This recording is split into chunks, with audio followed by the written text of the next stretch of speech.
சான்றோர் பெருமக்களே, அறிஞர் பெருமக்களே, சிந்தனையாளர்களே, தமிழ் ஆனந்த யோக உலக சமாதான பிரியர்களே, பேஸ்புக் அன்பர்களே, நண்பர்களே, உங்கள் அனைவருக்கும் முதற்கண் என் வணக்கத்தை தெரிவித்துக் கொள்கின்றேன். வாழ்க வளமுடன்.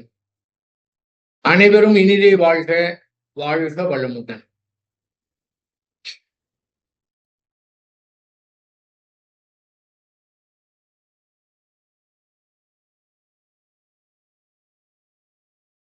யான் பெற்ற இன்பம் இவ்வையகம் பெற வேண்டும் என்ற நோக்கத்திலே ஸ்ரீ வேதாத்ரி மகரிஷி அவர்கள் அவதாரம் செய்து பல்வேறு கோடிக்கணக்கான நபருடைய வாழ்க்கையை மாற்றி இருக்கின்றார்கள்.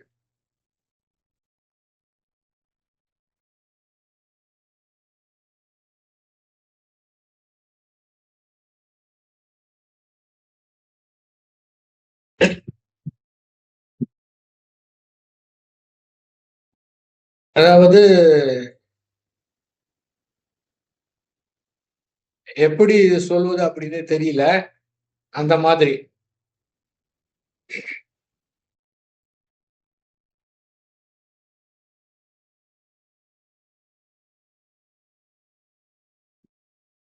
மற்றவர்களுக்கு இந்த உண்மை, இந்த தெளிவு, இந்த தத்துவம் போய் சேர வேண்டும் என்ற ஒரே ஒரு உணர்வு.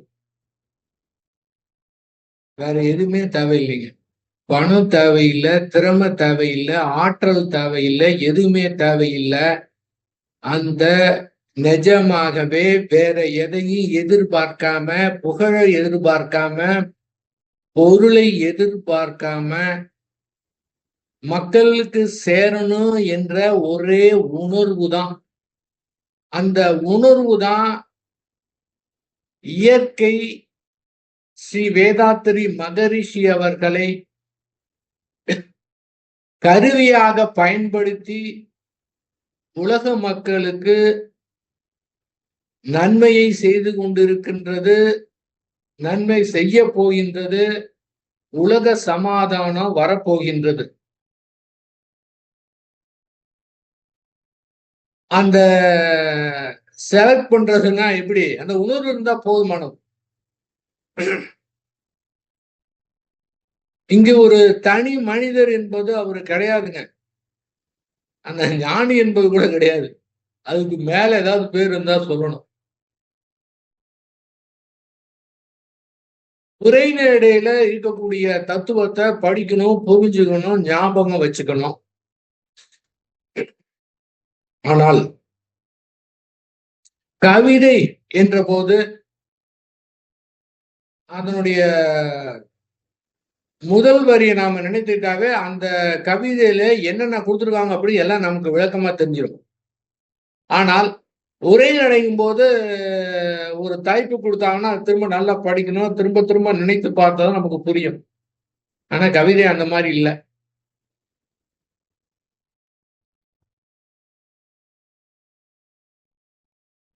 வள்ளல் பெருமான் ஸ்ரீ வேதாத்ரி மகரிஷி அவர்களுக்கு காட்சி கொடுத்த பிறகு அவருடைய கவிதைகளே அனைத்துமே வள்ளலாரே எழுது போல இருந்தது. ஒரு கவிதையில குறிப்பிட்டிருப்பாங்க மகரிஷி, ஏட்டி நிலை கை என்னமோ அகண்டாகாரம் கொடுக்குது, அப்படியே கை எழுத வேண்டிதான். இந்த உலக மக்களுக்கு என்ன வேண்டுமோ, இந்த சமுதாய மக்களுக்கு என்ன வேண்டுமோ, சமுதாயம் எப்படி இருக்க வேண்டுமோ அதற்கு தகுந்த கருத்துக்களை அப்படியே வழங்கிடுது. அவருக்கே தெரியாது. திரும்ப எழுதி முடிச்சு வேணா படிச்சு பார்த்துக்க வேண்டியதுதான். மகரிஷிங்க எப்பவுமே பக்கத்துலயே ஒரு நோட்டு பேனை வச்சிருப்பார். திடீர்னு ஒண்ணு தோணும், இரவுல தோணும் வச்சு டக்குன்னு லைட் போட்டு அதை எழுதி வச்சிருவோம். ஏன்னு கேட்டீங்கன்னா காலையில இருந்தா அது என்னங்கிறது மறந்துடும். ஏன்னு கேட்டீங்கன்னா அந்த மாதிரி ஒரு வேவ் லென்த் இருக்கும்போது திரும்ப அங்க போனாதான் அது ஏற்படும். இதன் காரணமாக அப்படியே எழுதி வச்சுட்டோம். காலையிலிருந்து திரும்ப அதை பார்த்தது. அந்த மாதிரி இயற்கை அந்த மாதிரி அவரை கருவியாக பயன்படுத்தி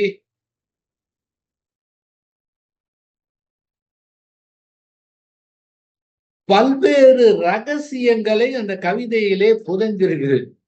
யாருக்கெல்லாம் உள்ளுக்குள்ள போறாங்களோ அவங்க எல்லாம் சுரங்கம் மாதிரி தோண்டி எடுத்துக்கிட்டே இருக்கலாம். ஆயிரக்கணக்கான கவிதைகள். அந்த கவிதைகளிலே ஒன்றுதான் இன்று அன்பர்களே வாரீர் அப்படிங்கிற கவிதையை தான் இன்று நாம் பார்க்க இருக்கின்றோம்.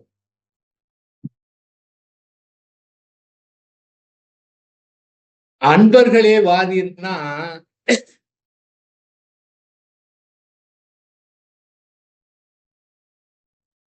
அந்த சுத்தவெளியோடு தோய்ந்து அதுவாக மாறி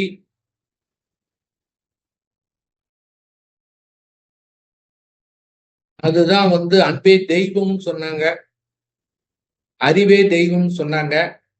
அந்த அன்பு நிலையாக மாறி இருக்கிற காரணத்தினால அந்த அன்பை அது உணர்த்துவதற்காக சொல்லும்போதுதான் அந்த அன்பர்களே அப்படிங்கிற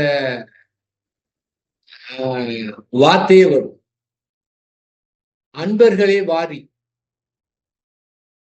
அறிவின் இருப்பிடம் அறிந்து இன்பமுற அன்பர்களே வாரி.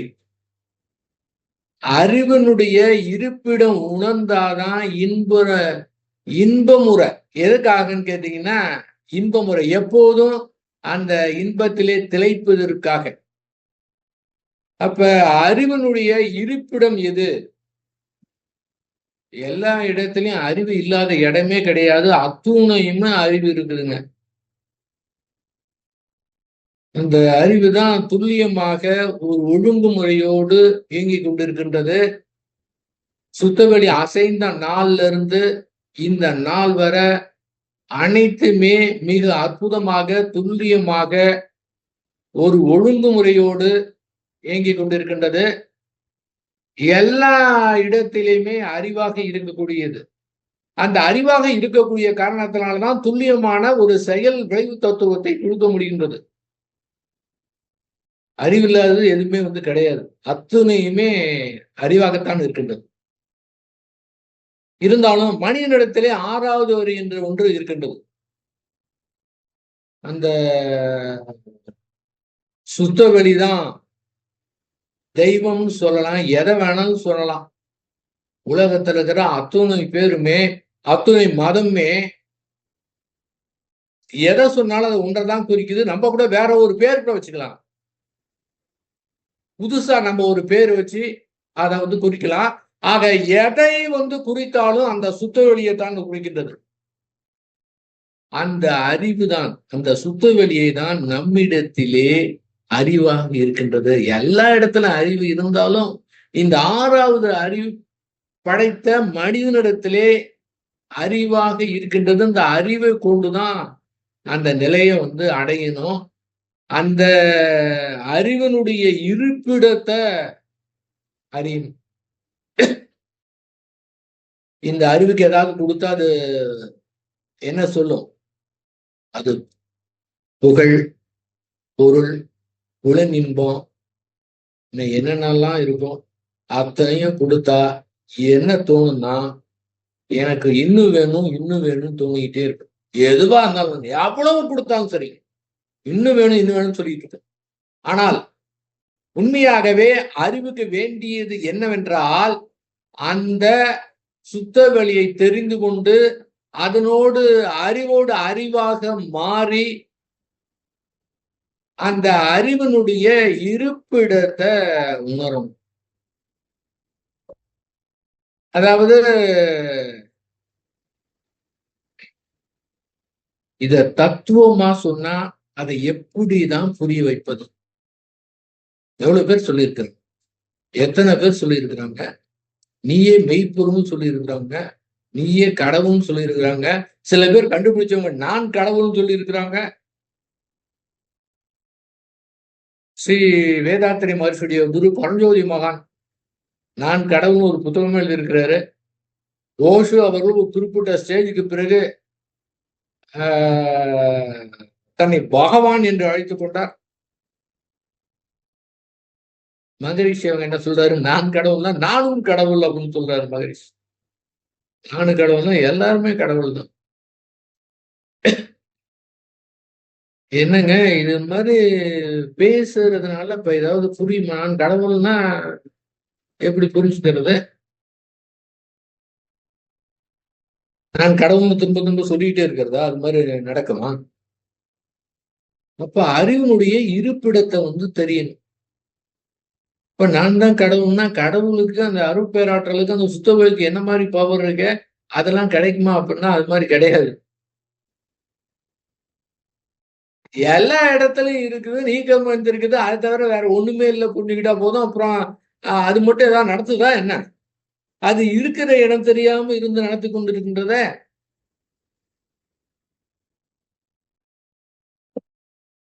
அவ்வளவு வல்லமை மிக்கிறது இருக்கிற இடம் தெரியாம இருக்குதுங்க. அப்படி பார்த்தா அதை புரிந்து கொண்டு அந்த மாதிரி இருக்க வேண்டியதானே? அது வேணும் இது வேணும் அப்படிங்கிறதெல்லாம் தேவையே கிடையாதுங்க. எந்த தேவையுமே கிடையாது. இருக்கிற நிலையே மிக அற்புதமான நிலை. அதை இருப்படுத்த தெரிந்தா போதும். அந்த இயற்கைக்கு முன்பாக நாம் எதுவுமே செய்ய முடியாதுங்க. அதே சுத்த வழி நம்மிடத்திலே அறிவாக இயங்கிக் கொண்டிருக்கின்றது. அந்த சுத்த வெளியேற்று நாம எதுவும் செய்ய முடியாது. நம்மிடத்திலே இருக்கக்கூடிய அதாவது அதனுடைய பேஸ் பேஸ்னா என்னன்னு கேட்டீங்கன்னா, நீங்க போய் ஒன்றை அடையிறது அப்படின்னு கிடையாதுங்க. அடையிறதுன்னா என்னங்க? அடைவது அப்படின்னா அது வேற நாம வேற அப்படிங்கிற மாதிரி. ஆதாரமா இருக்கக்கூடியது அதுவேதான். அதுவே நம்முடைய உடல்ல இருக்குதுங்க. அப்ப தனியா போய் அடையறதுக்கு ஒண்ணுமே கிடையாது. இதுதான் புரிஞ்சுக்கணும். அதுக்கு முயற்சி பண்ணுவதுதான் வீண் வேலை. ஏன்னா ஆதாரமே அதுதாங்க. தியேட்டர்ல பணம் ஓடுது. வெண்திரை இருக்குது. இந்த வெண்திரையில பல்வேறு நிகழ்வுகள் நடக்கின்றன. கோபம் இருக்குது, சிரிப்பு இருக்குது, கவலை இருக்குது, சண்டை இருக்குது, வன்முறை இருக்குது, என்னென்னமோ இருக்குது. ஹீரோ வில்லன்னு அழிச்சுக்கிறாங்க. என்ன அழிச்சுக்கிட்டாலும் அந்த திரைக்கு ஏதாவது பாதிப்பு இருக்கு. ஆனா திரை இல்லாம படம் ஓட்ட முடியுமா? படம் ஓட்ட முடியாது. திரை ஆதாரம். அதே போல நம்மிடத்திலே ஆதாரமாக இருக்கின்றது. அதை நீங்க அறியவே முடியாது. முயற்சி செய்தால் முடியாத விஷயம். அப்ப என்ன பண்ணணும்? அறிவினுடைய இருப்பிடத்தை தெரிந்து கொள்ள வேண்டும் என்றால் முதலாவதாக நம்முடைய அறிவினுடைய இயலாமையை ஒத்துக்கொள்ள வேண்டும். அறிவினுடைய இயலாமையை ஒத்துக்கிட்டோம் அப்படின்னாவே அதுவே போதுமானதுங்க. நமக்கு தெரிந்திருக்கின்ற அறிவை மட்டும் கொஞ்சம் மட்டும் வைத்துக் கொண்டு நமக்கு தெரிந்து விட்டது என்று நினைத்தோம் என்றால் நமக்கே நன்றாகவே தெரியும் எவ்வளவு பெரிய அறியாமைன்னு. ஏன்னு கேட்டீங்கன்னா அவ்வளவு விஷயம் இருக்குதுங்க. எங்க? இந்த பூமியில இல்ல. இந்த உடம்புல இருக்கிறது தெரியாது. சென்ற திங்கட்கிழமை ஆரோக்கியங்கிறதுல சொன்னாங்க. இந்த கண் பற்றி மட்டும் சொன்னாங்க. இதுவே ரொம்ப பேருக்கு தெரியல. அவங்க சொன்னதுக்கு பிறகுதான் தெரியுது. சாதாரண வெளியில தெரியக்கூடிய ஒரு உறுப்பை பத்தியே நமக்கு தெரியல. இன்னும் உள்ளுக்குள்ளார எத்தனையோ இருக்கு. அழக அற்புதமா எத்தனையோ காலமா பரிணாம வளர்ச்சியில அற்புதமான ஒரு மனிதன்கிற ஒரு உருவத்தை படைத்துட்டு இருந்து சாதாரணமா அந்த உடலே தெரியாது. உடலே தெரியாதுன்னா பூமியில எவ்வளவோ நடக்குது, பிரபஞ்சத்துல எவ்வளவோ நடக்குது, என்னென்னமோ நடந்து கொண்டிருக்கின்றது. இதுவரை இந்த செகண்ட்ல உலகம் முழுவதும் கோடானு கோடி கொத்து நிகழ்ச்சிகள் அது பாட்டுக்கு நடந்துகிட்டே இருக்குதுங்க. என்ன தெரியும் நமக்கு? என்ன தெரியுங்க? ஒண்ணுமே தெரியாதுங்க. முதலாவதாக அறிவினுடைய இருப்பிடம் நமக்கு தெரிந்து கொள்ள வேண்டும் என்றால் நம்முடைய அறிவினுடைய இயலாமையை ஒத்துக்கொண்டு சரண்டர் ஆயிரும். முடியாத விஷயம். அது பெரிய, அதெல்லாம் வார்த்தையில சொல்ல முடியாது. அப்ப இருப்பிடத்தை நிஜமாவே தெரிஞ்சுக்கணும்னா அறிவுடைய இயலாமையை ஒத்துக்கணும்.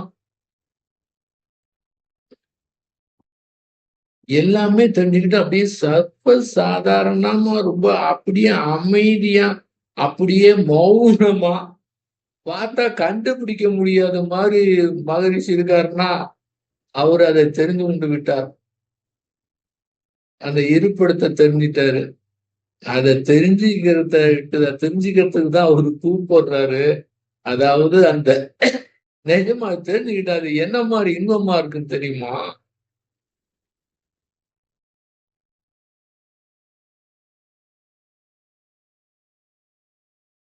இது மேடை பேச்சு கிடையாது, அடித்து பேசுவது கிடையாது.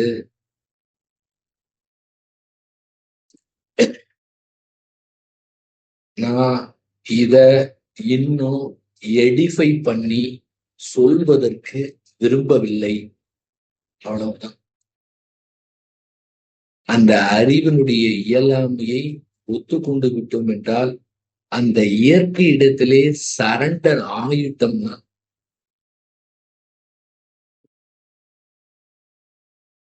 நம்முடைய மனதுக்கும் அறிவுக்கும் அப்பாற்பட்டு எக்கச்சக்கமான விஷயங்கள் இருக்கு. யாரு என்ன பேசினாலும் என்னுடைய அறிவு தான், அதுதான் எனக்கு தெரியும். அந்த மாதிரி என்ன அங்க தூய்மைதான் கிடைக்குங்க. சரண்டர் ஆயிடும். எதுவுமே பண்ண முடியாதுங்க.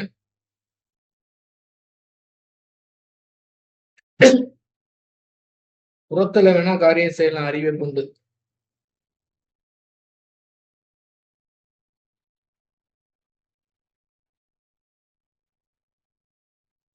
அதனால அந்த இருப்பிடத்தை உணர்ந்துட்டோம்னா, அறிவுடைய இயலாமை உணர்ந்து கொண்டு விட்டோம் என்றால், அதை சரண்டர் ஆகிட்டோம்னா, எனக்கு எதுவுமே தெரியாது அப்படின்னு ஒத்துக்கிட்டோம்னா, இப்ப என்ன ஆகும்?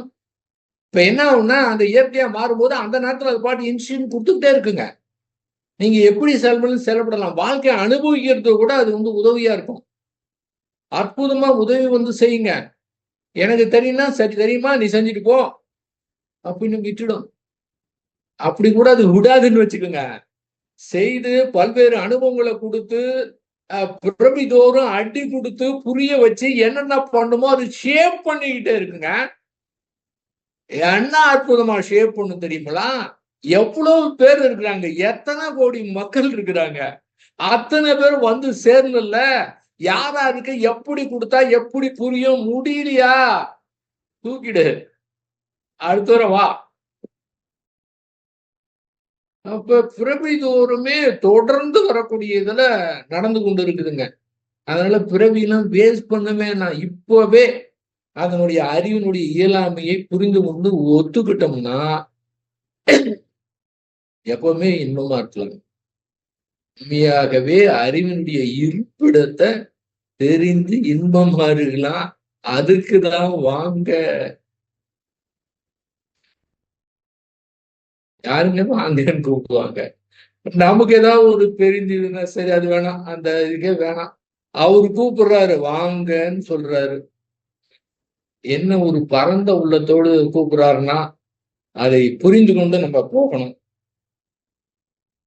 அது எப்படி இருக்குது? இன்ப நிலை அதை எப்படி அறிவினுடைய இருப்பிடம்னா இன்ப நிலை அதை, ஏக நிலை அதை, அன்பு நிலை அதை அறிந்திடலாம் என்று. அது எப்படி இருக்குதுங்க? இன்ப நிலை அத, ஏக நிலை அத. ஏகம்னா ஒண்ணு.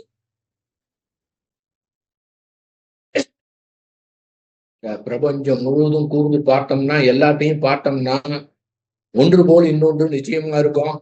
ஆனால் ஒன்னே ஒண்ணு இருக்கிறதுன்னா அதுதான் சுத்தவெளி.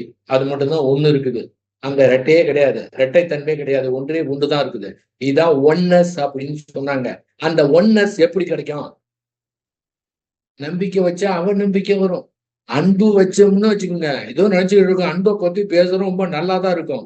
ஆனா எங்க நீங்க அன்பு வைத்தீங்களோ அதனுடைய நாணயத்துடைய மறுபக்கம் மாதிரி வெறுப்புன்னு ஒண்ணு இருக்குதுங்க. இது மாதிரி எதா வேணா நீங்க எடுத்து குழந்த ரெட்டை இருக்கு. அத்துணையுமே இரட்டைத்தன்மை இருக்கு. ஆனால் அந்த ஒன்னஸ் என்று சொல்லக்கூடியது அது ஒண்ணுதான் இருக்குது. அதுதான் மாறாம இருக்குது. அதுதான் சத்தியமா இருக்குது. அதுதான் உண்மையாக இருக்குது.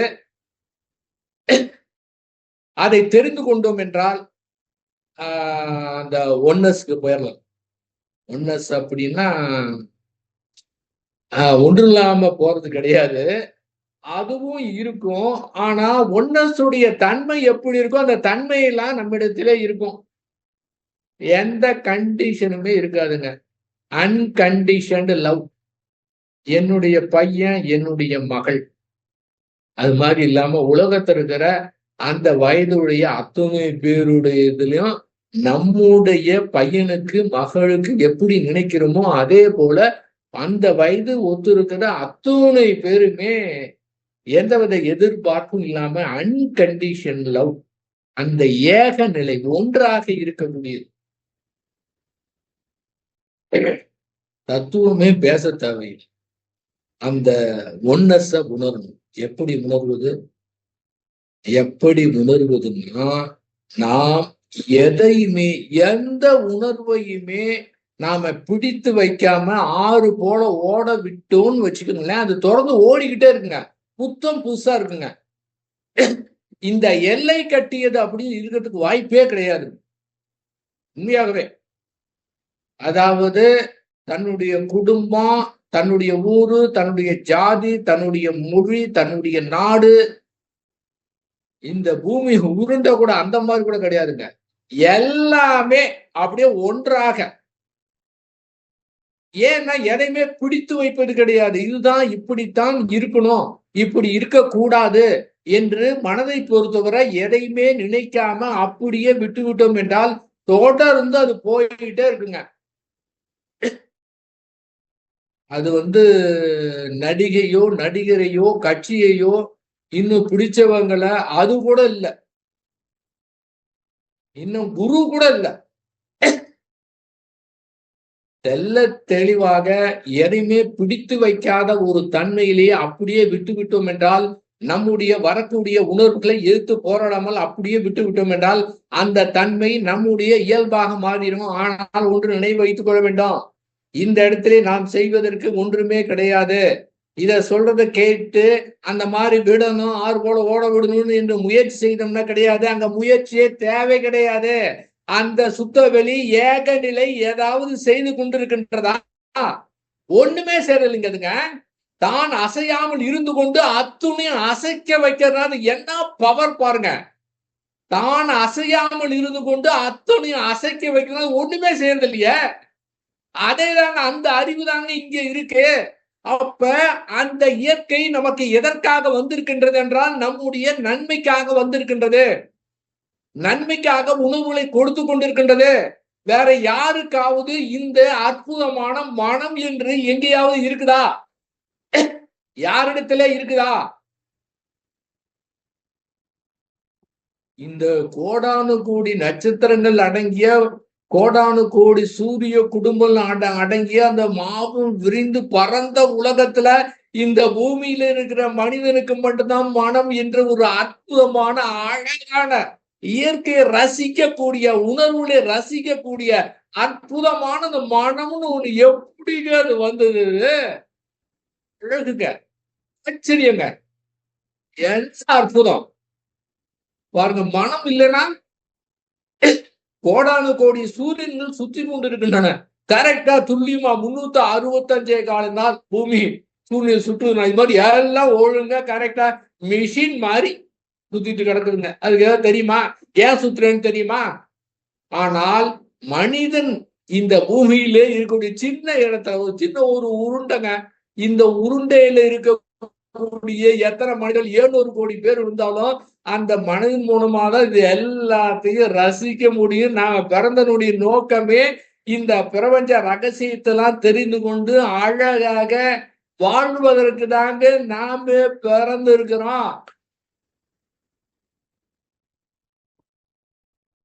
வந்ததே அதுக்குதான். ஆனா வந்த ஒரு வேலையை விட்டு எல்லா சகல வேலையும் பாக்குறது. ஏதோ கடைக்கு போயிட்டு வான்னா இது போய் வாங்கிட்டு வரதுக்கு போயிட்டு அனுப்பிச்சு வச்சாங்க. போயிட்டு வாங்கிட்டு வந்தோன்னா எங்க போனேன், என்ன இதுக்கு அனுப்பிச்சு வந்தான், சுத்தம் மறந்துச்சு. வந்த வேலை என்ன, வந்த ஒரு வேலை இருக்குல்ல, அந்த ஒரு வேலையை தவிர சகல வேலையும் பாக்குறது. இந்த ஏக நிலையை தெரியலன்னா இந்த மாதிரி பிடித்து வைக்காம அப்படியே விட்டோம்னா நிஜமாகவே எந்த ஞானியர்கள் இதை உணர்ந்தார்களோ அந்த உணர்வை அதுவாக மாறி அனுபவிக்கலாங்க. தயவு செய்து தத்துவத்தை வைத்து கொண்டு பிடித்து கொண்டு தொங்கக்கூடாது. அதை கூட ஏதோ ஒரு இதுல வரும் பாத்தீங்களா, ஏதோ முருகனை பற்றி பாடல ஒண்ணு வரும். அப்ப இந்த தத்துவ குப்பைகளை மறக்க வேண்டும் அப்படின்னு வரும். அது கூட உதவாதுங்க. நீங்க ஒண்ணுமே தேவையில்லைங்க. அழகா அந்த மாதிரி இருக்கலாம். ஏக நிலைங்கிறது அதுதாங்க. அதை ஞாபகம் கூட வச்சுக்க தேவையில்லை. அப்படியே ஃப்ரீயா விட்டோம்னா அந்த நிலைக்கு போயிடும். அப்படியே எப்படி இயற்கை இருக்கிறதுன்னு தெரியாம இருக்குதோ அந்த மாதிரி ரசிச்சுக்கிட்டு அது பாட்டுக்கு வாழ்க்கையை நடத்த வேண்டிதான். அப்ப அது அந்த இன்ப நிலை அதுதான், ஏக நிலை அதுதான், அன்பு நிலை அதுதான். அதை அறிந்திடலாம். பாரு இந்த வார்த்தை பாருங்கள, எது இன்ப நிலை அதை, ஏக நிலை அதை, அன்பு நிலை அதை அறிந்திடலாம். இதுக்கப்புறம் வார்த்தை ஒரு தான் முக்கியமானது. என்ன போட்டு தெரியுங்களா, அறிந்திடலாம் இன்று. என்ன போவாங்க இன்றுங்க, ஃபியூச்சர்ல நாளைக்கு இல்ல, நாளை மறுநாள் இல்ல, ஒரு 10 வருஷம் கழிச்சு இல்ல, நம்முடைய வினைப்பது மாதிரி எப்பவோ கிடைக்குங்கிறதுல இன்னைக்கு அனுபவிக்கலாங்கிறாருங்க. எப்படி இந்த வார்த்தை வந்தது, பிராக்டிஸ் பண்ணி அடையலாம்னு சொல்றாரா? இந்த வார்த்தை, இந்த 3 எழுத்து எப்படி வந்தது, அத சூக்குமத்தை புரிஞ்சுக்கணும். நாளைக்கு அங்க ஃபியூச்சரே கிடையாதுங்க. இந்த நேரத்துல இப்பவே ஏன் கேட்டீங்கன்னா, மெய்ப்பொருளே நாம இருக்கக்கூடிய காரணத்தினால அதை அடையவே தேவையில்லை. அதனுடைய இயல்பாக நாம் இருக்கின்றோம். அதனாலதான் சொல்றாரு அறிந்திடலாம் இன்று. அவர் ஃபியூச்சருக்கு சொல்லவே இல்லையே, உடனே புரிஞ்சுக்கிட்டா போதுமே. பிரம்மஞானின்னு சொன்னாரு, எதுக்காக சொன்னாரு, எப்படி பார்த்தாரு, அத்தனை பேரும் பிரம்மஞானியானே பார்த்தாரு. அப்ப இன்று அப்படிங்கிற வார்த்தை, இத இப்போதே இந்த கணமே புரிந்து விட்டோம் என்றால் இயற்கை எதிர்த்து எதுவுமே செய்ய முடியாது. அது மாபெரும் ஆற்றல் படைத்தது. அதுக்கு முன்னாடி ஒண்ணுமே பண்ண முடியாது. அதுவே நம்மிடத்திலே இருக்கின்றது. அவ்வளவு அற்புதமான மனம் என்ற அற்புதமான ஒரு கருவி இருக்கின்றது. அந்த கருவி வச்சுக்கிட்டு ஏற்று அதை போட்டு டார்ச்சர் பண்ணி, மனதை போட்டு டார்ச்சர் பண்ணி கஷ்டப்படுத்திட்டு எத்தனையோ நைட்டு தூங்காம எதுக்காக இப்படி கஷ்டப்படணும்?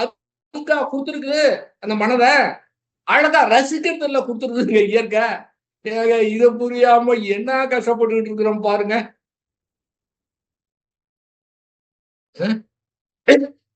தின்று திரிந்து உறங்கவோ பிறந்தோம்.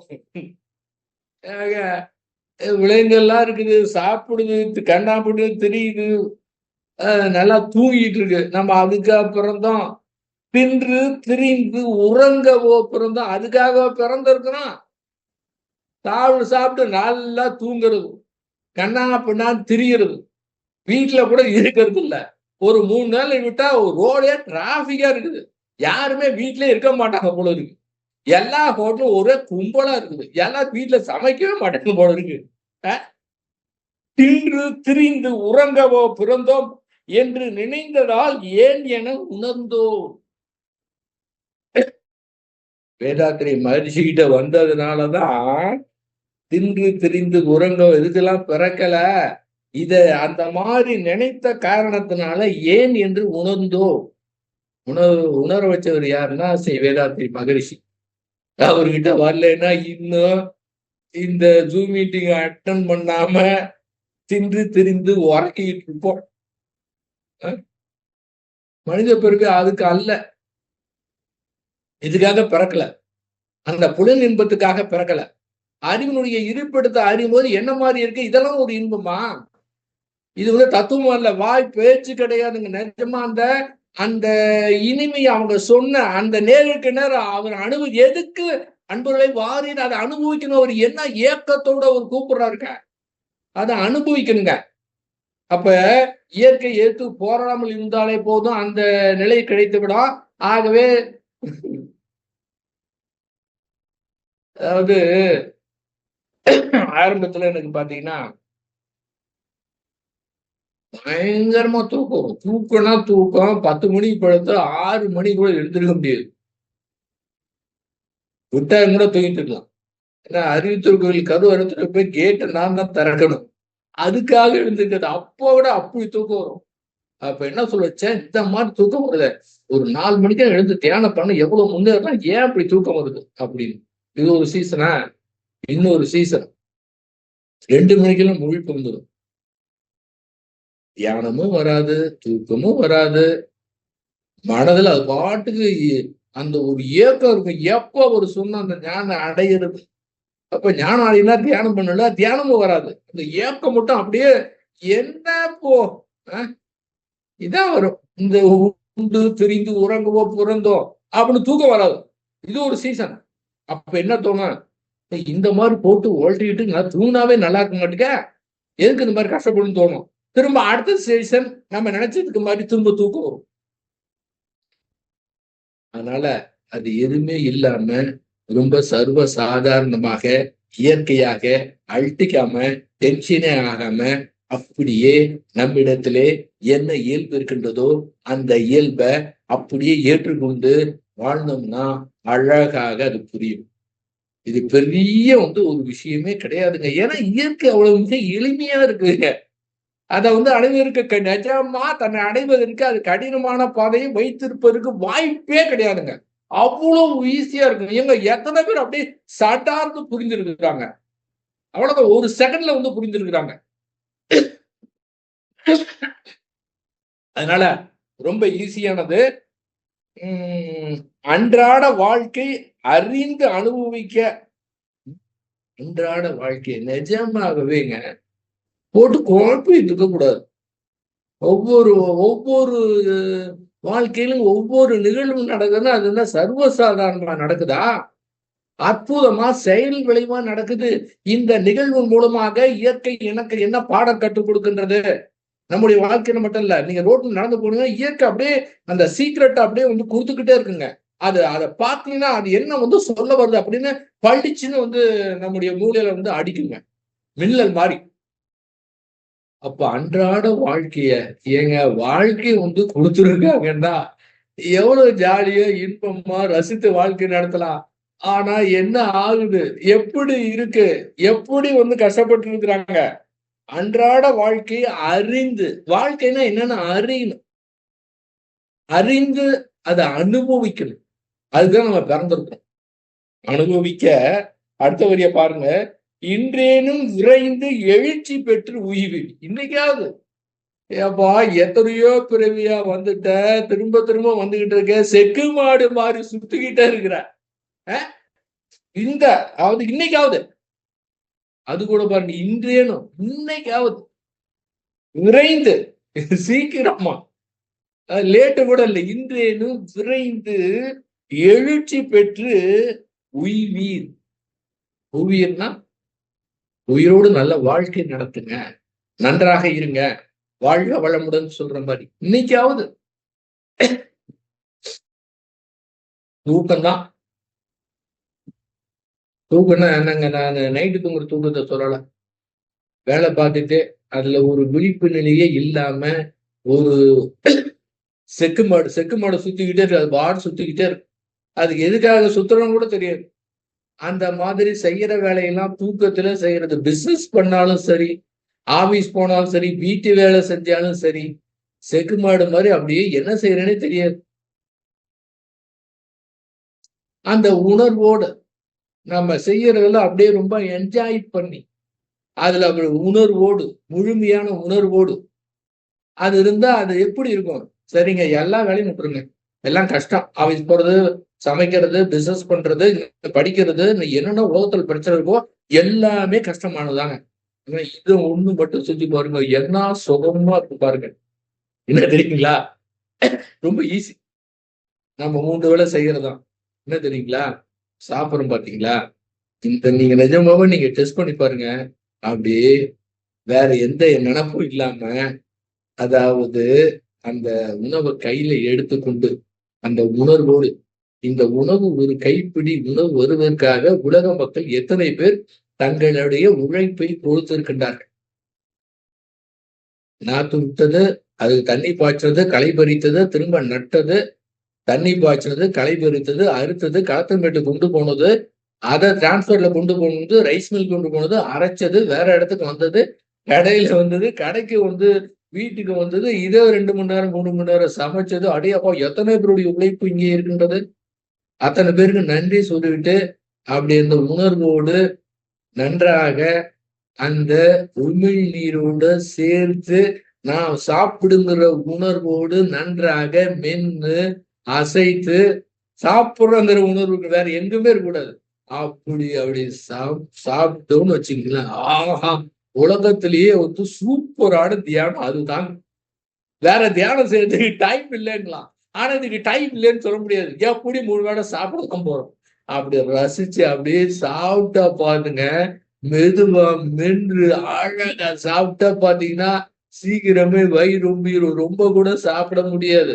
அது ஒன் கைண்ட் ஆஃப் மெடிடேஷன். இதுல சோகம் இருக்கு பாருங்க. நிஜமா நீங்க இன்னைக்கு நைட்டு சாப்பிட்டு பாருங்களேன், என்ன சுகமா இருக்கும் தெரியுங்களா? இதுதாங்க அன்றாட வாழ்க்கையை அறிந்து பாருங்க. மத்ததெல்லாம் கொடுங்க. இது ஒரு பழக்கம் வந்துச்சுன்னா எல்லாத்துலயுமே அந்த ஒரு தன்மை உண்டு. தூங்கணும்னா அப்படியே டீப்பா அப்படியே சுகமா இருக்கும். என்னைக்காவது சொல்றேன் பாத்தீங்களா, இன்னைக்குமா நான் தூங்குனது இல்லைங்க, அவ்வளவு நல்லா தூங்குனேன்னு சொல்லுவாங்க பாத்தீங்களா? அந்த மாதிரி தூக்கம் டெய்லி இருக்கணும். இந்த பகல்ல பிரச்சனை உரட்டல் அதிகமா இருந்தா நைட்டு தூக்கம் வராது. எழுந்துட்டோம்னா ஏதோ ஒரு காரணத்தினால அது வந்ததுன்னா மோதிச்சுன்னா திரும்ப அது விடாது. எப்ப தூங்கணும்னு நமக்கே தெரியாது. எல்லாம் அசந்து போய் எனர்ஜி எல்லாம் வேஸ்ட் ஆகி நீங்க எதுவுமே பிடிச்சு வைக்கலன்னா அப்படியே 6 ஓட விட்டா உங்களுக்கு எந்த பிரச்சனை சிக்கல் எதுவுமே கிடையாதுங்க. நன்றாக ஒன்றை நினைவுல வச்சுக்கணும். பிரச்சனை அப்படின்னா என்ன? பிரச்சனை என்றால் 2 இருக்கு. 2 அம்சம் இருக்குங்க. ஒரு அம்சம் வெளியில ஏற்படக்கூடிய செயலின் காரணமாக ஏற்படக்கூடிய பிரச்சனை. இன்னொன்று மனதில் ஏற்படக்கூடிய அனுபவம் இருக்கு பாத்தீங்களா? அந்த அனுபவம் ஒரு பிரச்சனை. வெளியில இருக்கக்கூடிய அதாவது நம்மள யாராவது ஏதாவது சொல்லிட்டாங்கன்னா நமக்கு ரொம்ப மனது கஷ்டமா இருக்கு. அந்த நிகழ்வின் காரணமா மனது கஷ்டமா இருக்கு. திரும்ப அவர் சாரிங்க நான் மன்னிச்சிடுங்க நான் தெரியாம சொல்லிட்டேன் அப்படின்னு சொன்னார்னா அது சரியா போயிடுது. ஒரு பொருள் காணாம போயிடுச்சு, மனது கஷ்டமா இருக்கு, திரும்ப கிடைச்சிருச்சு, இப்ப மனது சரியா போயிடுச்சு. இது மாதிரி எல்லாம் எடுத்து பாருங்க. இந்த புறல் நிகழ்வுகளும் இங்கேயும் ஒண்ணு நடக்குது. இந்த புற நிகழ்வுகள் நம்முடைய கண்ட்ரோல்ல கிடையாது. நம்ம ஒண்ணுமே பண்ண முடியாது. நம்ம முயற்சி செய்யலாம், நம்ம அறிவு கொண்டு செயல் செய்யணும். ஆனா மீறி இந்த சமுதாயத்தில் இருக்கக்கூடிய காரணத்தினால எல்லாமே நாங்க நினைச்ச மாதிரி நடத்த முடியாது. அதே போல அந்த செயலை செய்யறதுக்கு யாருடைய உதவி தேவைப்படும். சமுதாய இல்லைன்னா இந்த சாப்பிட்றதுக்கே அந்த சமுதாயத்துடைய கூட்டுறவு தான் கிடைக்குதுன்னா நம்ம ஒண்ணும் தனியா பண்ண முடியாது. இருந்தாலும் அறிவை கொண்டு சிறப்பாக ஆமா மகரிஷி அவங்க சொல்ற மாதிரி யாருக்கும் துன்பம் கொடுக்காம துன்பப்படக்கூடிய உயிருக்கு அந்த தீர்க்கக்கூடிய ஆளுதான் நம்மளால முயற்சியை செய்து கொண்டே இருக்கணும். மதத்தை பொறுத்தவரை யாருடைய உதவியுமே தேவை கிடையாது. யாராவது திட்டுனாங்கன்னா நம்முடைய மன பாதிப்பு இல்லைன்னா அது பிரச்சனையே இல்லையே. ஒரு பொருள் திருடு போய்விட்டதுன்னா அதுல கவலைப்படலைன்னா ஓகே அப்படின்னு விட்டுட்டா இங்க கிடையாதே. அப்ப மன பிரச்சனைய 2 முனையில ஒரு முனைய சரி பண்ணிட்டோம்னா பிரச்சனைய வாழ்க்கை இருக்காதுங்க. ஆக மனதை பொறுத்தவரை அக பிரச்சனையை பொறுத்தவரை அது இருந்தா அப்படிதான் இருக்கும். அதை அப்படியே ஏற்றுக்கொண்டு விட்டோம் என்றால் அது நமக்கு சிக்கலே தராது. சிக்கலே தராதுன்னா வெளியில எதிர்வாழ விட்டா அதெல்லாம் பார்த்துக்கலாம். அறிவை கொண்டு என்னெல்லாம் செய்ய முடியுமோ அதெல்லாம் பண்ணிக்கலாம். ஆனா அகத்தை பொறுத்தவரை எனக்கு அப்படி இருக்கு இப்படி இருக்கு மன சரியில்லை அவங்க சொல்லிட்டாங்க எனக்கு கஷ்டமா இருக்கு எனக்கு கோச்சுக்கிட்டேன் நான் 1 மாசம் பேசல 1 வருஷத்துக்கு பேசுறது இல்லை அப்படின்னு சாதாரண விஷயத்துக்கு எல்லாம் போய் அந்த உணர்வு அப்படியே விட்டுடுங்க. அந்த உணர்வுடைய ஆயுள அரை வினாடி தான். திரும்ப இப்படி சொல்லிட்டாங்களேன்னு திரும்ப அது இறந்து போனத பிடிச்சு இழுத்து வச்சுட்டு கஷ்டப்பட்டா அது யாரு என்ன பண்ணுவோம்? அது தேவையே கிடையாதுங்க. அப்ப பிரச்சனையே இல்லைங்க. அப்ப அந்த பிரச்சனை இல்லைன்னா அந்த தூக்கம் எப்படி இருக்குங்க? அற்புதமா தூக்கம் படுத்தா அவ்வளவுதான். செம டீப் ஸ்லீப். சூப்பர் மெடிடேஷன், எந்த ஒரு தொந்தரவும் இல்லாம சூப்பர் மெடிடேஷன் வந்து இருக்கலாங்க. அடுத்த வரி, பூரண தூளமும் பொருந்து சூக்குமம் காரணமான கருவையும் அறிந்து. பூரண தூளம் உடம்பு இருக்கு, அந்த உடம்பு ஒண்ணு இருக்கு. அந்த உடம்பு எப்படி வந்தது? வினைப்பதிவே தேகம் கட்டாயின்னு பெரியவங்க சொல்லி இருக்கிறாங்க. அந்த உடம்பு ஒண்ணு தேவைப்படுகின்றது. ஒரு சூக்கம சரீரம் ஒன்று இருக்கின்றது. அந்த இடத்திலே வினைப்பதிவு இருக்கின்றது. அந்த வினைப்பதிவுக்கு தகுந்தாற் போல அந்த உடம்பு தேவைப்படுகின்றது. அந்த உடம்பு எடுக்கிறதுக்கு இது வெயிட் பண்ணிட்டு இருக்கு. எப்படி? பூரண தூளமும் பொருந்து சூக்குமும் காரணமான கருவையும் அறிந்து. காரணம் என்ன? காரணம் காரணம்னா மூலம். அது எப்படி வந்து ஒரு மனிதனுக்கு அந்த சூக்கும சரீரத்திலே பதிந்த பதிவுகளுக்கு ஏற்றாற் போல அடுத்த பிறவி எடுப்பதற்கு உடல் தேவைப்படுகின்றது. அதுக்காக வெயிட் பண்ணிட்டு இருக்கணும். அதே மாதிரி பெற்றோர்கள் வேண்டும், அதுக்காக வெயிட் பண்ணணும். எவ்வளவு நாள் வெயிட் பண்ணணும் சொல்லவே முடியாது. யாராவது தற்கொலை பண்ணிட்டாங்கன்னா கதை முடிஞ்சுது, அவ்வளவுதான். தற்கொலை பண்ணிட்டாங்கன்னா நல்லாவே தெரியும் அவங்களுக்கு, எல்லாமே நடக்கிறது எல்லாமே தெரியும். ஆனா ஒண்ணுமே பண்ண முடியாது. அவங்களுக்கு எல்லாம் உடம்பு கிடைக்கிறது லேட் ஆகும். ஏன்டா தற்கொலை பண்ணிட்டு அப்புறம் வருத்தப்படுவாங்க. அந்த தற்கொலை என்ற உணர்வுடைய ஆயுள் அரை வினாடி தான். அதை அப்படியே விட்டா கொஞ்ச நேரத்துல மறைஞ்சு போயிருக்கான். அதை போய் பிடித்து வைத்துக்கிட்டு அதை செய்தே திரும்ப ஒரு முடிவு எடுத்தா என்ன ஆகும்? இந்த உணர்வுகளுக்கு முடிவு எடுத்தா என்ன ஆகும்? அறிவை உணர்ச்சி வெல்வது இயல்பு. அறிவால் உணர்ச்சியை வெல்வது உயர்வு. அறிவால் உணர்ச்சியை வெல்வது எப்படி? அறிவு நான் தடையிட மாட்டேன், அது தானா சரியா போயிடும்னு விட்டுட்டா புறத்தல் மட்டும்தான் நான் அறிவை செலுத்துவேன் அப்படின்னு இருந்தா அந்த உணர்ச்சி அந்த அரை செகண்ட் அதை கொஞ்ச நேரம் போய் தண்ணியை குடிச்சிட்டு படுத்துக்கிட்டோ இல்ல வெளியில போனா கூட மறந்துடும். ஆனா திரும்ப எடுத்து அந்த செயலை செஞ்சுட்டாங்கன்னா அவங்களுக்கு பிறகு அந்த உடல் கிடைக்கிறது ரொம்ப கஷ்டம். இது வந்து சாதாரண இந்த உடல்ல எவ்வளவு வந்துறீங்களா, அது கிடைக்கலன்னா அது எவ்வளவு பாடுபடும். அற்புதமான இருக்கும்போது பயன்படுத்திக்கணுங்க. இந்த உடல் நல்லா இருக்கும்போது, ஆரோக்கியமா இருக்கும்போது நல்ல சிந்தனை செய்து இந்த உடல் விட்டு உயிர் பிரிவதற்கு முன்பாக அந்த நிலையை அடைஞ்சிடணும். அடையறதுன்னா இருக்கிற இயல்பை தெரிஞ்சுங்க. அடையறது இல்ல, இருக்கிற விஷயத்தை வந்து தெரிஞ்சுக்கணுங்க. அவ்வளவு அற்புதமாக வைத்திருக்கின்றது. அதுதான் பூரண தூளமும் பொருந்து சூக்குமும் காரணமான கருவியும் அறிந்து ஆரணமான அணுவறிந்து சுடர் தாரக மௌன தவத்தில் நிலை பெற.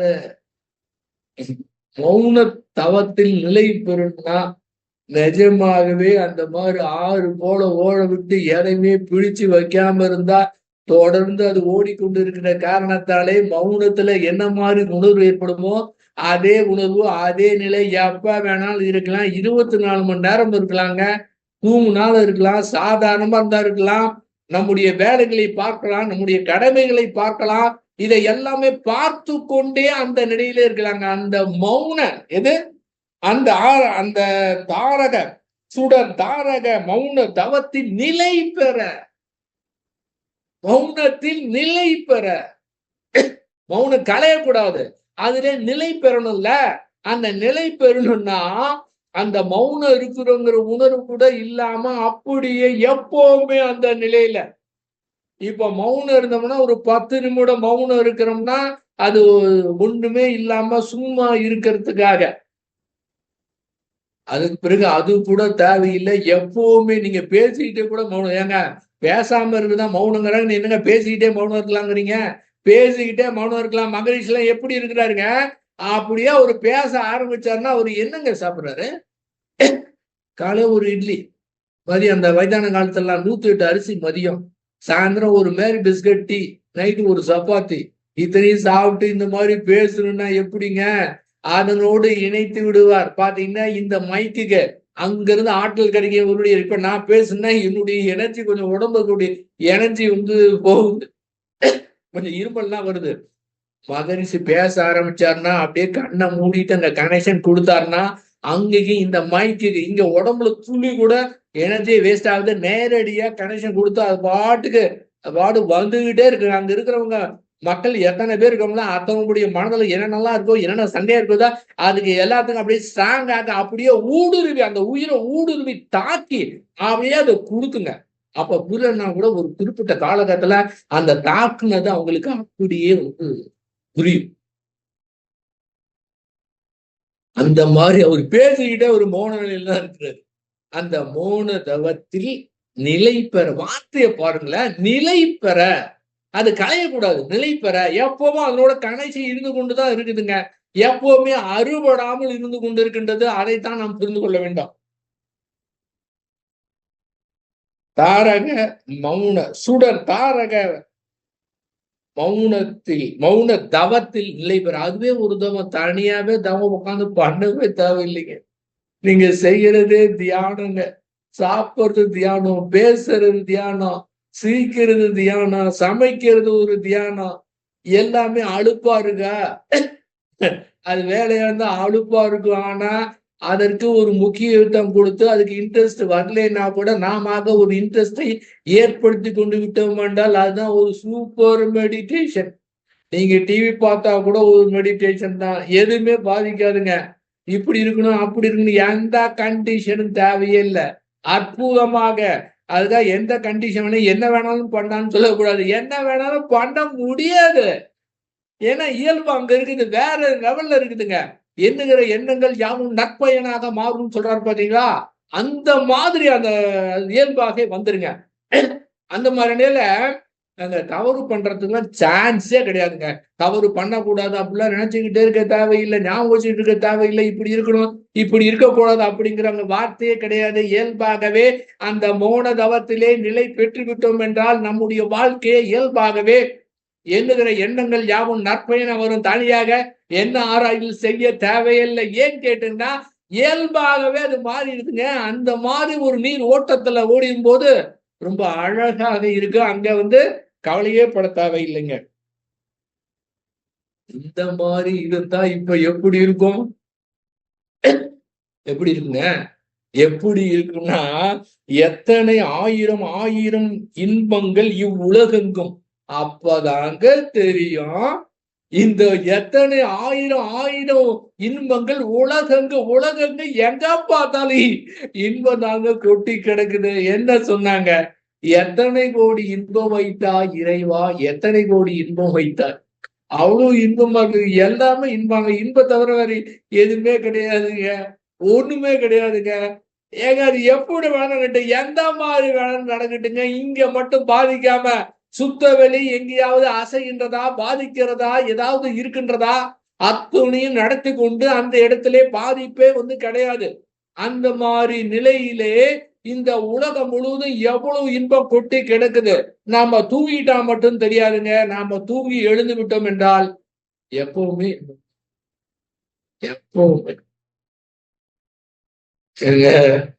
எங்க நாங்க எப்படிங்க உங்களுக்கு சொல்றது? நிஜமான மேடை பேச்சலைங்க. ரொம்ப என்ஜாய் பண்ணிட்டு இருக்கிறேங்க. தயவு செய்து புரிஞ்சுக்குங்க. திரும்பவும் என்கிட்ட என்ன சொல்றது? எடிஃபை பண்ணாத, எடிஃபை மட்டும் பண்ணாத. நீ பாட்டுக்கு பேசிக்கிட்டே இருக்க, எடிஃபை மட்டும் பண்ணாத. ஏன்னா எடிஃபை பண்ணோம்னா அதை உயர்வாண்டிக்கிட்டு அதுவே பிடிச்சுக்குவாங்க. வேலையே கிடையாது. நாங்க எந்த வேலையுமே கிடையாது. எடிஃபை பண்ணி சொன்னாதான் நான் எடுத்துக்கலன்னு கிடையாது. யாருமே மோட்டிவேட் பண்ண தேவையில்லை. செல்ஃப் மோட்டிவேஷன் வரணும், தானாவே வரணுங்க. ஏன்னா இயல்பா இருக்குதுங்க. யாரும் சொல்லியே கொடுக்க தேவையில்லைங்க. அனைவரிடத்திலே அந்த இயற்கை, அந்த சுத்தவெளி இயல்பாவே நம்மிடத்திலே தான் இருக்கின்றது என்பதை புரிந்து கொண்டாலே போதுமானது. அந்த வேலையே வந்து கிடையாது. மனதை பொறுத்தவரை எதுவுமே செய்ய தேவையில்லை. அது அற்புதமாக இருக்குது. நாம அதை போட்டு களைச்சு டார்ச்சர் பண்ணி சிக்கலை ஏற்படுத்தி விடுகிறோம். அதை புரிஞ்சுக்கணும். அப்படி பார்க்கும்போது உலகம் முழுவதும் எவ்வளவு இன்பம் கொட்டி கிடக்குது. அதனாலதானே பாரதியார் சொன்னார், காக்கை குருவி எங்கள் ஜாதி, கடலும் மலையும் எங்கள் கூட்டம் சொன்னாருங்க.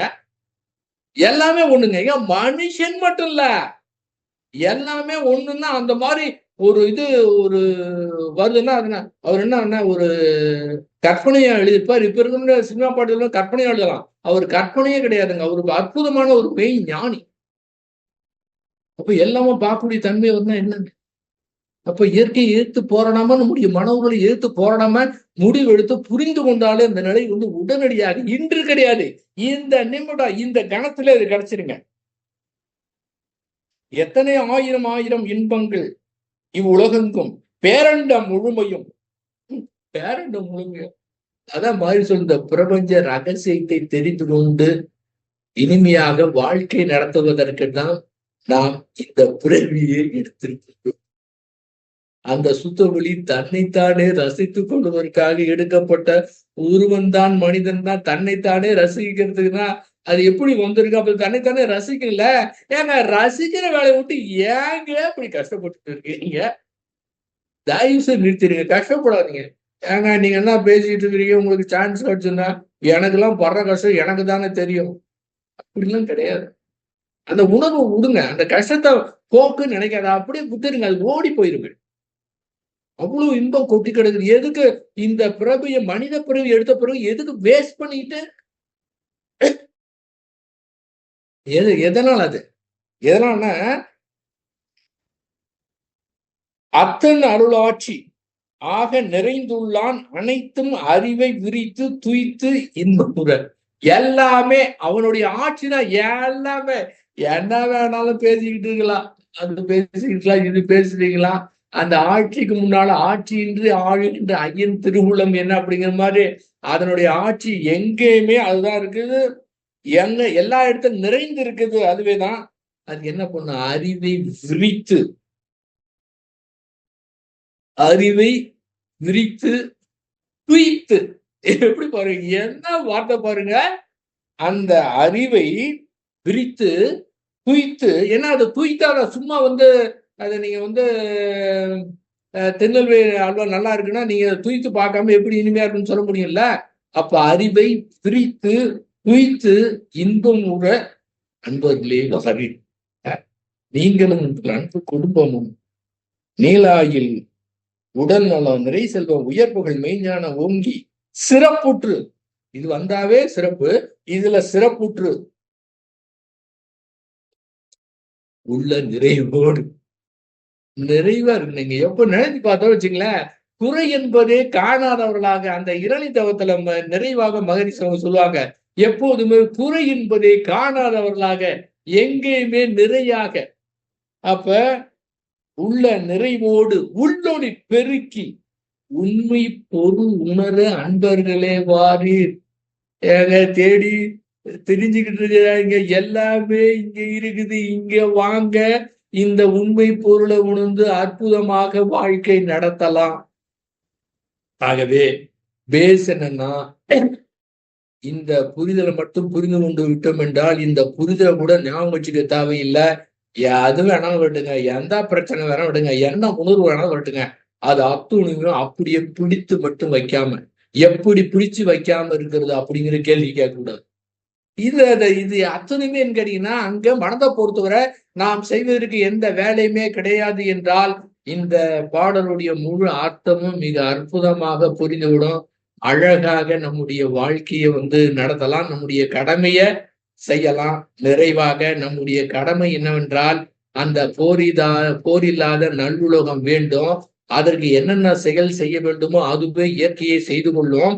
அப்படியே அந்த மாதிரி போர் ஏற்பட்டதுன்னா அதன் காரணமாக எத்தனை பேர் தாங்க முடியாம மன வேதனை அடைகின்றார்களோ, அந்த வேதனையின் காரணமாக எப்படி எதிர்காலத்துல நல்ல ஒரு உலகம் ஏற்படும் அப்படின்னு அந்த வேதனை காரணமாக இயங்குகிறார்களோ, அப்ப போர் வேணாலும் வரட்டும், அது வந்த பிறகு மிச்சம் இருக்கிறவங்களாவது இதை புரிந்து கொண்டு அறிவை பயன்படுத்தி அறிவை தெரிந்து கொண்டு இனிமேலாவது நன்றாக இருக்கணும், வரக்கூடிய சமுதாயத்துக்கு இந்த பூமியை நல்ல முறையில் ஒப்படைக்கணும் என்ற ஒரு பொறுப்புணர்வு, அந்த மாதிரி ஒரு எண்ணம், அந்த மாதிரி மனதை ஆறு போல ஓட விட்டா எதிலுமே பிடித்து வைக்காம ஜாதி மத இன நாடு அத்தனையும் கடந்து இது வாய் வார்த்தையா இல்லாம நிஜமாகவே பிடித்து வைக்காம இருந்தா அந்த புத்தர் போல வெறுமையான மனநிலைக்கும் அந்த மனநிலை எத்தனை பேர் இருக்கிறாங்களோ அதை பொறுத்துதான் போர் இல்லாத நல்லுலகம் ஏற்படும்.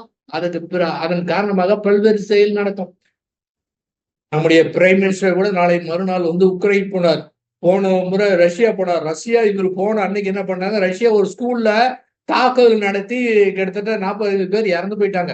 அந்த உக்ரைன் அதிபர் சொன்னாரு, இந்த நேரத்துல ஸ்கூல்ல போய் அவங்க குண்டு போட்டிருக்கிறாங்க. அவரை போய் மோடி அவர்கள் போய் அவரை போய் ஆற தழுவுறாரு. எனக்கு ரொம்ப வேதனையா இருக்குங்கிறாரு. பாவம் அவரு வேதனையா இருக்கிறாரு.